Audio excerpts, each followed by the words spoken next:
Ayan guys, no, bali kinabit ko siya yan, dinugtong ko lang. Ayan, ang ginawa ko yan guys. Ayan. So, gumagana naman siya, pati yung kanyang response para sa akin okay naman. So, ayan. So, pero madali siyang i-fix, no. Ayan, dinikit ko lang siya, inumitan ko ng goma. Ayan, hindi ko siya sinagad doon. Alright. Kaya, may allowance pa siya. So, ang magiging problema lang yan, yun, paano ilalak doon para pumapit siya. Okay, pudpud na siya guys. So, kailangan umabot siya doon.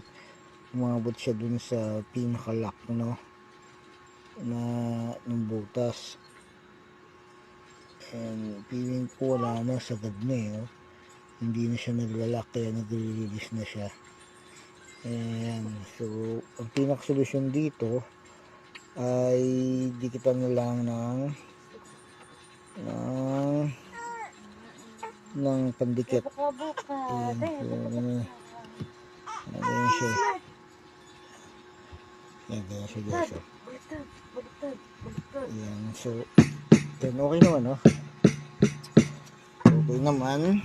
Titingnan, okay siya. Kaya nang pag sasarapan ka dyan, tatalsik yan. Dapat talagang e-drums hindi dapat ginagamitan ng matigas na ano. Dapat maliit lang para hindi tumalbog. Okay naman siya. Kung ito lang, oh, okay naman. Yan. Alright guys, ito yung success ng ating pag-revive ng e-drums. Okay guys, sa muling pagkikita at sa muling pag-DIY. Ito guys, sound check na tayo.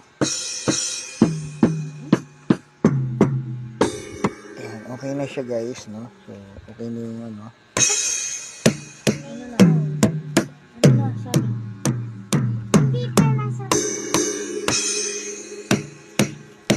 Okay na.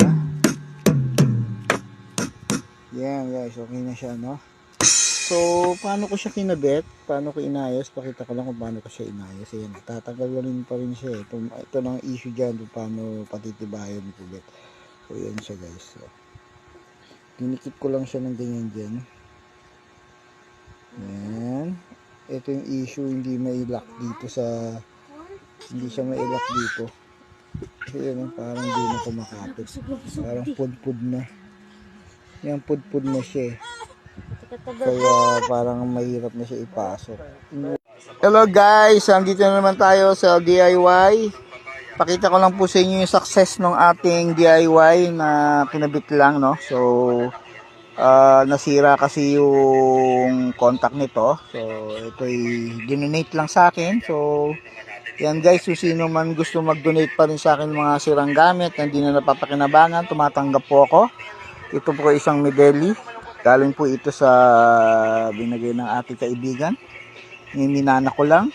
Sira na siya. Ngayon, nice lang natin. Napaandar natin, paandar. Tapos sira lang yung dito. Ngayon, ang ginawa lang natin, bumili lang tayo ng pieso.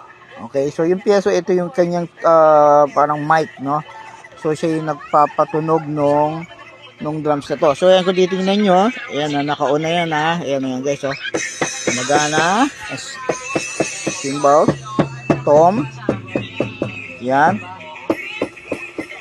Ride cymbals. Floor tom.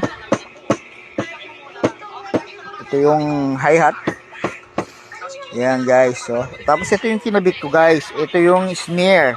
Kung papakinggan po natin, tingnan natin na para malaman nyo na gumagana na siya. Yan. Ito na. See? Gumagana na po yung snare. So, may snare na po ako. Problema ko ngayon, hinahanap ko yung pinaka-pad. Hindi ko alam saan ko nalagay. So, hanapin ko pad. Pero successful siya guys kasi gumana na. Ayan na, gumana na yung pieso. Ayan o. So, ang challenge so lang dito ay yung pagkabit dito sa pad. So, para ma-trigger. I don't know kung anyway, madali na lang yon. So ngayon ang importante na yung nabili natin na pieso ay legit. Okay? Ito yung yan yung piesong binili ko. Mura lang siya, guys. Ayan siya. So marami, no? Yan, no? Yung binili ko yan, i-vlog ko na yan, guys, eh. Ayan, i-vlog ko na yun. Marami siya. So, ayan. Yan siya. Ayan. So, kinabit lang natin isa. So, it was a success. Okay. So, ulitin natin, no? Para, yan, gumagana na yung ating smear. Yan, nagana na siya. Ayan. Master bowl, sorry. Ayan, oh. Magana na. Tataas ko lang yung volume, guys, eh.